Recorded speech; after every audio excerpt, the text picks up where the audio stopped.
उत्तर प्रदेश में शिक्षक भर्ती की तैयारी करने वाले सभी अभ्यर्थियों का स्वागत करता है द मास्टर, आपका अपना यूट्यूब चैनल।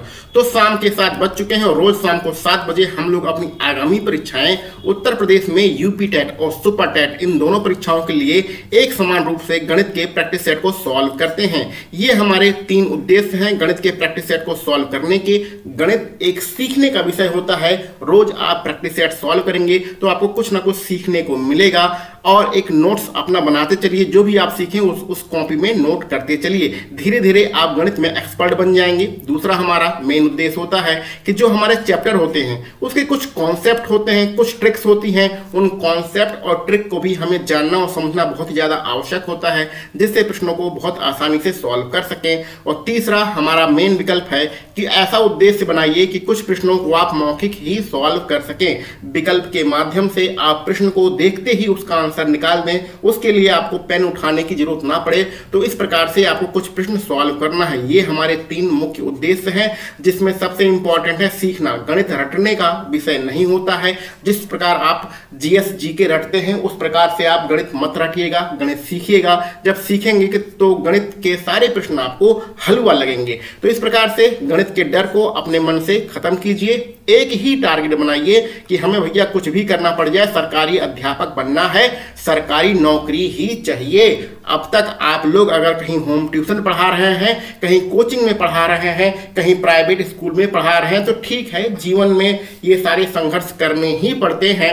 लेकिन कुछ भी करना पड़ जाए, कैसो भी हमें मेहनत करनी पड़े, कितना भी पढ़ना पड़े, सरकारी नौकरी का ही लक्ष्य बनाइए। मजा सरकारी नौकरी में ही है। पिछली 69,000 भर्ती में हमारा भी सिलेक्शन हुआ है, तो लगभग 2.5 साल हो गए हैं। अपने अनुभव के आधार पर आपको हम सुपर टेट और यूपी टेट में एक बेहतरीन तरीके से गाइड कर सकते हैं। तो रोज शाम को 7 बजे हमारे साथ जुड़े रहिए। गणित को जो हमारा बेसिक कॉन्सेप्ट होता है, ट्रिक होता है, उसके सहायता से हम लोग इस प्रकार से सॉल्व करेंगे कि गणित धीरे धीरे आपको बहुत ही आसान विषय लगने लगेगा।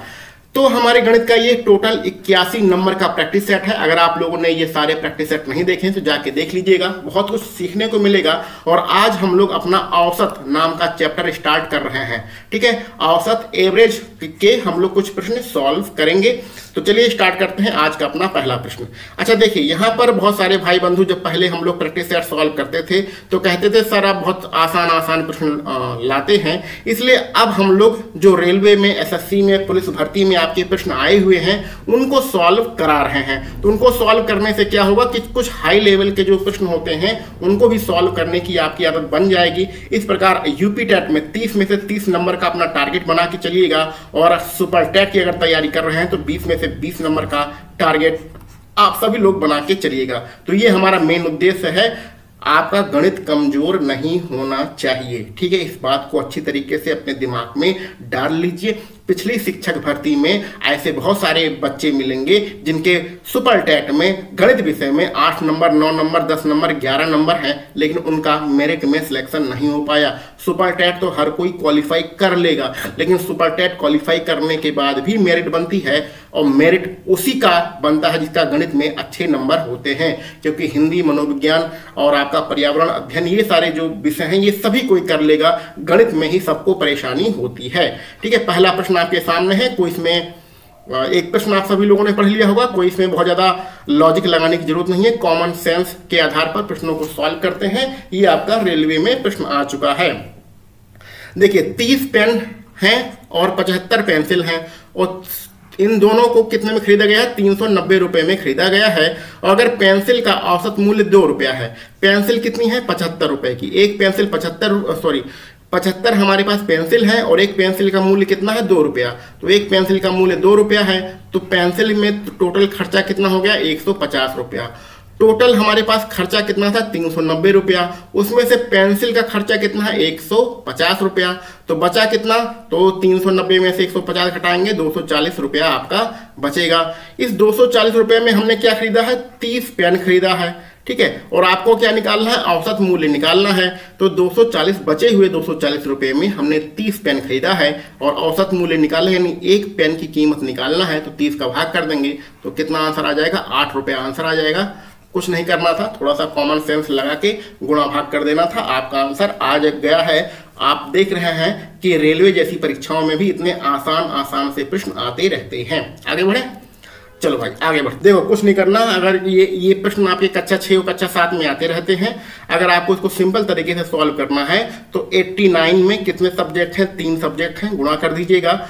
और 88.25 जो औसत है उसमें कितने सब्जेक्ट हैं, उसमें 4 सब्जेक्ट हैं, इनका आपस में गुणा कर दीजिएगा।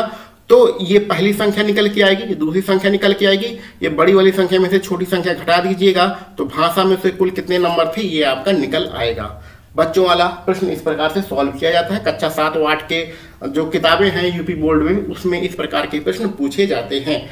आप इसको दूसरे तरीके से भी सॉल्व कर सकते हैं। चलिए हम लोग एवरेज पढ़ रहे हैं, औसत पढ़ रहे हैं, तो उसका कुछ कॉन्सेप्ट आपको बता देते हैं, तो आंसर आप निकाल लेंगे। अब इसका दूसरा तरीका समझिए कि औसत का क्या कॉन्सेप्ट होता है। आप ऐसा करिए, देखिए इसमें 3 विषय हैं, 3 संख्या है, उनका औसत, इसमें आपको कुछ समझाना चाह रहे हैं, उस चीज को समझ लीजिए। एवरेज जो है, औसत जो है आपका बहुत आसान हो जाएगा। तो 3 संख्याएं हैं यानी 3 विषय हैं, उनका औसत 89 है, तो इस प्रकार हमने उनका औसत 89 ऊपर लिख लिया है। दूसरी वाली कंडीशन में हमारे पास 4 सब्जेक्ट हैं और उनका औसत जो है 88.25 है।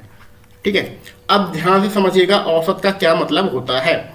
देखिए जैसे उदाहरण ले ले, एक आदमी है उसके पास 10 रुपया है, दूसरा आदमी है उसके पास 20 रुपया है, तीसरा आदमी है उसके पास 30 रुपया है। तो गणित के दृष्टि से, गणित के हिसाब से इसका औसत क्या होगा, सबको जोड़ दो तो ये 50 और 60 हो गया, और फिर 3 का भाग कर दो तो औसत कितना आ जाएगा, औसत इनका आ जाएगा 20। ये तो हो गया गणित के हिसाब से इनका औसत निकालने का तरीका, तीनों को जोड़ के 3 का भाग कर दो। लेकिन व्यवहारिक दृष्टि में औसत का मतलब होता है बराबर, सबके पास बराबर रुपया होना चाहिए, ये ही औसत का मतलब होता है। एक के पास 10 है, दूसरे के पास 20 है, तीसरे के पास 30 है, तो ये 30 वाला क्या करेगा, इसको 10 रुपया दे देगा।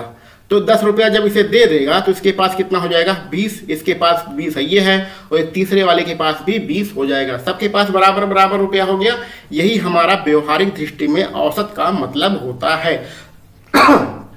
औसत का मतलब क्या है, सबके पास बराबर बराबर होना चाहिए व्यवहारिक दृष्टि में।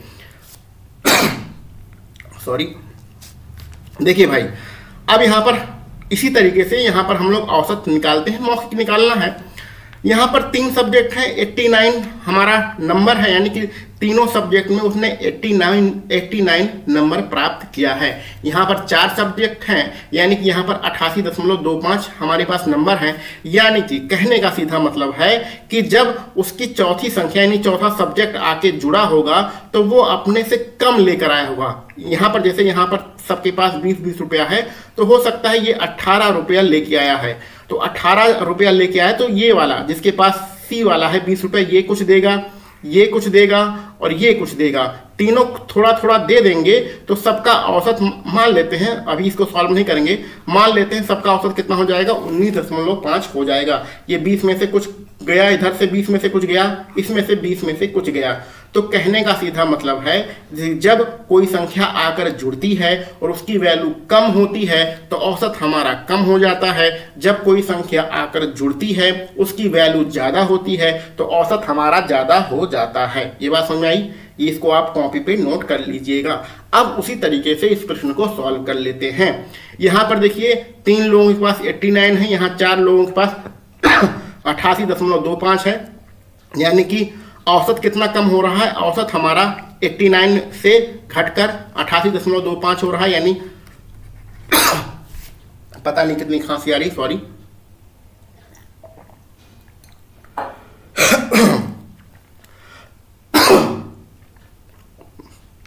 सर्दी जुकाम हो रहा है, इतनी गर्मी के महीने में भी सर्दी जुकाम हो रहा है। तो 0.75 हमारा कम हुआ है, कितने संख्याओं में कम हुआ है, यानी कितने सब्जेक्ट में कम हुआ है, 4 सब्जेक्ट में कम हुआ है। तो 4 का इसमें जब गुणा करेंगे तो कितना आएगा, 3 आएगा। ठीक है, 300 आएगा, 2 अंक के बाद दशमलव लगेगा तो 3 बचेगा। यानी कि जो चौथा सब्जेक्ट हमारा भाषा था, वो जो हमारा पुराना औसत था 89 हमारा पुराना औसत था, उसमें से 3 संख्या कम वो लेकर आया था, 3 संख्या कम लेकर आया था, यानी कि उसका जो कितनी संख्या थी, 86 संख्या थी। विकल्प सी हमारा बिल्कुल सही होगा। अगर ये औसत बढ़ रहा होता तो हम इसमें 3 जोड़ते, 89 में 3 जोड़ते, घट रहा है 89 में 3 घटा दिया है। तो अगर आप ये समझ रहे हैं तो इस प्रकार के अगर आपको बड़े बड़े प्रश्न मिलेंगे तो ये 2 लाइन लिखकर ही आप अपना आंसर निकाल लीजिएगा। अगर ये नहीं समझ में आया है तो पहले जो बच्चों वाला मेथड बताया था, कक्षा 7 के बच्चे जिस प्रकार से प्रश्न को सॉल्व करते हैं उस तरीके से भी आप प्रश्न सॉल्व कर लीजिएगा। उम्मीद है ये सारे प्रश्न आपको समझ में आ गए होंगे। चलिए आगे बढ़ते हैं अगले प्रश्न पर। आगे आप सभी लोगों के लिए एक महत्वपूर्ण सूचना है कि अगर आपको सुपर टेट का प्रैक्टिस सेट चाहिए जिसमें 150 प्रश्न होते हैं, सुपर टेट 150 नंबरों का होता है, तो 250 से भी अधिक प्रैक्टिस सेट आपको उपलब्ध कराए जा रहे हैं मात्र 100 रुपए में।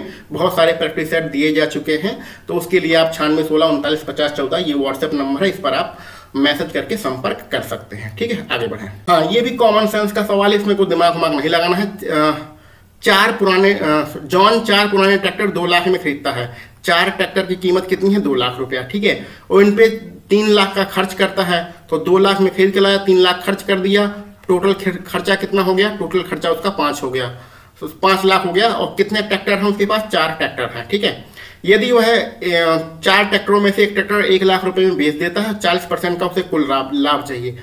5 लाख में 40% का कुल लाभ चाहिए, तो 5 लाख का अगर 40% निकालेंगे तो स्वाभाविक सी बात है 5 लाख। ठीक है, ये 5 हमने जीरो लगा के नहीं लिखा है, यहाँ 40/100 हो जाएगा। इसको सॉल्व करेंगे तो कितना आ जाएगा? यहाँ पर कैंसिल कर लीजिएगा। ठीक है, ये लाख को 0 लगा के लिख लीजिएगा, ये लाख को ऐसे लिख लीजिएगा, 0 लगा के लिख लीजिएगा। ठीक है, सॉल्व करेंगे तो कितना आएगा? 5 लाख का 40% 2 लाख होता है, इसमें कोई दिक्कत की बात नहीं है। ठीक है, 5 चौक 20 यानी 2 लाख होता है। यानी कि उसको कुल कितना रुपया चाहिए? 5 लाख की उसकी कीमत है, 40% उसे मुनाफा चाहिए, यानी 2 लाख रुपए उसे मुनाफा चाहिए। टोटल उसे कितना रुपया चाहिए? टोटल उसे 7 लाख रुपया चाहिए। इतना रुपया उसे टोटल चाहिए कितने? 4 ट्रैक्टर बेचने पर। अब एक उसने 1 लाख रुपए में बेच दिया, एक ट्रैक्टर उसने 1 लाख रुपए में बेच दिया, तो 1 लाख रुपया तो उसके पास पहुंच गया। अब उसे कितना रुपया चाहिए? अब उसे 6 लाख रुपया चाहिए। 6 लाख में कितने ट्रैक्टर बेचना है? 3 ट्रैक्टर बेचना है। 6 लाख में अगर 3 ट्रैक्टर बेचेंगे तो औसत कितना होगा? औसत हमारा 2 लाख होगा। कितना आसान सा प्रश्न है, मौखिक प्रश्न है, कोई ज्यादा दिमाग लगाना नहीं है। तो 6 लाख रुपया पाने के लिए अगर 3 ट्रैक्टर बेचेंगे तो 3 का भाग करेंगे तो औसत 2 ही लाख रुपया आएगा। विकल्प सी आपका बिल्कुल सही रहेगा। मुझे नहीं करना था, आसान प्रश्न है। तो शुरुआत के 3 प्रश्न ऐसे आपको मिले जिसमें ना तो कोई ट्रिक लगाना है, ना तो कोई कॉमन सेंस का यूज करना है, बिल्कुल सिंपल तरीके से अपने प्रश्न का आंसर निकाल देना है। आगे बढ़ते हैं अपने चौथे नंबर के प्रश्न पर, और इस प्रश्न को ध्यान से समझिए। 5 क्रमांक संख्याओं का औसत कितना है? 100 है। सबसे छोटी जो संख्या है वो आपको निकालना है। इस प्रकार के प्रश्न सॉल्व करने के लिए हमारा वाला तरीका इस्तेमाल करिएगा। ये 5 संख्याएं बना लीजिएगा।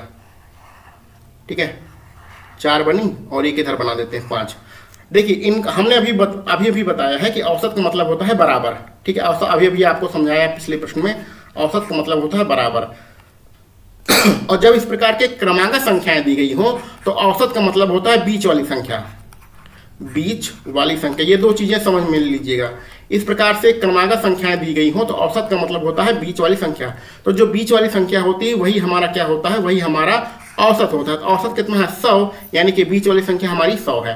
क्रमागत का मतलब क्रम से, यानी कि 100, 102, 103 इस प्रकार जो क्रम आता है। तो अगली संख्या कितनी हो जाएगी? 101 हो जाएगी। अगली संख्या 102 हो जाएगी। 100 के पीछे क्या आएगा? 99 आएगा। 99 के पीछे क्या आएगा? 98 होगा। ये आपकी क्रमागत संख्याएं होती हैं। तो जब आपका क्रमागत संख्याओं का प्रश्न दिया हो तो औसत उसका कुछ भी लिखा हो, तो जो औसत होता है वो हमारी बीच वाली संख्या होती है। इस चीज को ध्यान में रखिएगा। तो ये बराबर औसत जो होता है ये बराबर होता है, ये सारी संख्याएं बराबर होती हैं, उसी को औसत कहते हैं। ये वाला कॉन्सेप्ट भी आप याद में रखिएगा। तो जहां जिस कॉन्सेप्ट का यूज होगा वहां पर वो कॉन्सेप्ट हम लगाएंगे। अब इसमें सबसे छोटी कौन सी संख्या है? 98 है। ठीक है, और अगर सबसे बड़ा पूछा जाता है तो हमारा कितना आंसर हो जाता है? 102 आंसर हो जाता। अभी आपको बताया है कि कुछ प्रश्न आपको ऐसे सॉल्व करना है जो बिना पेन उठाए मौखिक ही आपको सॉल्व कर देना। तो ये इसी प्रकार का प्रश्न है, इसमें पेन उठाने की भी आपको जरूरत नहीं है। आगे बढ़ते हैं। देखिए, सेम वही प्रश्न आपके सामने एक बार दोबारा से लिखा गया है। 5 क्रमांक संख्याओं का औसत 100 है। तो संख्याएं बना ही लेते हैं। ठीक है, आप वैसे भी लिख सकते हैं, कोई दिक्कत की नहीं है। औसत का मतलब होता है बीच वाली संख्या। सॉरी, बहुत ज़्यादा खांसी आ रही है, अब क्या कहें यार। ये हो जाएगा 101, यहाँ हो जाएगा 102, 100 के पीछे 99, 99 के पीछे 98। तो सबसे बड़ी और सबसे छोटी संख्याओं के वर्गों का अंतर निकालना है। सबसे बड़ा है 102, इसका वर्ग करो, और सबसे छोटा है 98, इसका वर्ग करो, और इसका मान क्या होगा यही हमें निकालना है। तो यहाँ पर वर्ग करने की गलती मत करिएगा। यहाँ पर फार्मूला आपका ये वाला लगेगा, ए स्क्वायर माइनस बी स्क्वायर वाला फार्मूला लगाएगा। एक बार ए और बी जुड़ जाएंगे, एक बार ए में से बी घट जाएगा। उसी प्रकार यहाँ पर एक बार 102 में 98 यहाँ पर जुड़ जाएगा, और एक बार 102 में से 98 यहाँ पर घट जाएगा। ठीक है, 102 98 जोड़ेंगे तो 200 हो जाएगा। यहाँ पर 102 में से घटेगा तो 4 हो जाएगा, और 4 का यहाँ पर मल्टीप्लाई करेंगे तो ये हो जाएगा 800। आपका आंसर पहला वाला रहेगा। वर्ग करने की गलती मत करिएगा, यहाँ पर फार्मूले का यूज करिएगा। आगे बढ़े। ठीक, अगला प्रश्न आप लोगों के सामने है। 3 संख्याएं दी गई हैं, उनको हम अनुपात में ए अनुपात बी अनुपात सी मान लेते हैं। प्रश्न आप सभी लोग पढ़ लीजिए। दी गई 3 संख्याओं में दूसरी संख्या पहले की 3 गुनी है, तो दूसरी संख्या पहली संख्या को 1 मान लें तो दूसरी संख्या क्या हो जाएगी, 3 हो जाएगी। ठीक है, और जो दूसरी संख्या है वो पहले की 3 गुनी और तीसरे की 2 गुनी है। तीसरा यानी सी है, इसका 2 गुना है, तो 2 गुना होगा कितना, 1.5 होगा। बात समझ में आ रहा है। तो जो दूसरी संख्या है, देखिए पहले का 3 गुना है, 3 गुना आपको साफ साफ दिख रहा है, और जो दूसरी संख्या है ये तीसरे का 2 गुना है, 2 गुना भी आपको साफ साफ दिख रहा है। 1.5 का 2 गुना 3 होता है। तो ये दशमलव वाली संख्याएं सॉल्व करने में थोड़ा दिक्कत होती है, इसलिए क्या करो, सब में 2 का गुणा कर दो। तो ये 2 हो गया, ये 6 हो गया, ये 3 हो गया। अब पूर्णांक संख्याएं बन गई हैं, सॉल्व करना आसान है। ठीक है, आगे बढ़े। तीनों संख्याओं का औसत कितना, 77। तो तीनों संख्याओं का औसत, तीनों को जोड़ो, 9 और 11 तीनों का जोड़ है। औसत निकालने के लिए 3 का भाग करेंगे। औसत निकालने के लिए 3 का भाग करते हैं ना, 3 संख्याएं होती हैं तो 3 का भाग करते हैं। तो अगर हम इसके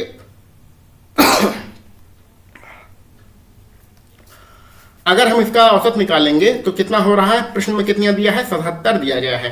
तीनों संख्याओं को जोड़ के 3 का भाग करने से औसत निकल आता है। 11 से 7 बार कटेगा, यानी 1 अनुपात बराबर हो जाएगा 7 त्रिक 21। तो 1 अनुपात बराबर हो गया 7 त्रिक 21। ये हमारी वैल्यू निकल आई है। तो 11/3 अनुपात का मान 77 है, यानी 1 अनुपात का मान 7 त्रिक 21 हो जाएगा। हमें निकालना क्या है, हमें निकालना है दूसरी संख्या, और दूसरी संख्या की वैल्यू कितनी है, 6, यानी 6 का मान हमें निकालना है। तो इसी अनुपात में 6 का गुणा कर दो, तो 6 अनुपात बराबर हो जाएगा 6 कम 6 और 6 दूनी 12, 126। तो 6 अनुपात बराबर 126 कहाँ पर है, पहला वाला ही विकल्प आपका यहाँ पर बिल्कुल सही है। तो इस प्रकार से बिल्कुल सिंपल तरीके से आप इस प्रश्न को सॉल्व कर लेंगे। आज के लिए हम लोग 6 प्रश्न ही रखते हैं, और इसके आगे के प्रश्न अगले वीडियो लेक्चर में सॉल्व करेंगे। पहले हम लोग 10-10 प्रश्न सॉल्व करते थे, वीडियो बहुत ज़्यादा बड़ी हो जाती थी, उतनी बड़ी वीडियो कोई ज़्यादा देख नहीं पाता था, इसलिए अब थोड़ा कम प्रश्नों को सॉल्व करते हैं। आप अपने दोस्तों में, मित्रों में भी इस वीडियो लेक्चर को शेयर कर दीजिएगा। जहाँ भी आपका टेलीग्राम ग्रुप होगा, व्हाट्सएप ग्रुप होगा, तो प्लीज़ इस वीडियो लेक्चर को शेयर करिएगा। अगर कोई गलती रह गई हो तो उसको कमेंट बॉक्स में लिख दीजिएगा। चलिए मिलते हैं अगले वीडियो लेक्चर में। आप सभी लोगों को वीडियो देखने के लिए बहुत बहुत धन्यवाद।